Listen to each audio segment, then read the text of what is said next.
ਸ਼ੀਸ਼ੇ ਡਾਊਨ ਕਰੇ ਵਹੁੰਦੀਆਂ ਨੇ ਹੱਸ ਹੱਸ ਆਉਂਦੀਆਂ ਤੇ ਪੁੱਛਣ ਸਲੈਂਗ ਵਿੱਚ ਕਿਵੇਂ ਆ ਲੇਬਲਾਂ ਚੋਂ ਲੇਬਲ ਬਲੂ ਸੋਹਣੀ ਨੇ ਜਦੋਂ ਪੀਨਿਆਂ ਤੇ ਪਾਣੀ ਵਾਂਗੂ ਪੀਨੇ ਆ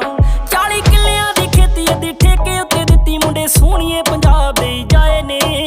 ਲੋਕੀ ਤਾਂ ਮੰਗਾਉਂਦੇ ਅਫਗਾਨ ਤੋਂ ਅਫੀਮ ਅਸੀਂ ਬੂਟੇ ਕੈਲੀਫੋਰਨੀਆ ਲਾਏ ਨੇ ਆਓ ਲੋਕੀ ਤਾਂ ਮੰਗਾਉਂਦੇ ਅਫਗਾਨ ਤੋਂ ਅਫੀਮ ਅਸੀਂ ਬੂਟੇ ਵੈਨਕੂਵਰ ਚ ਲਾਏ ਨੇ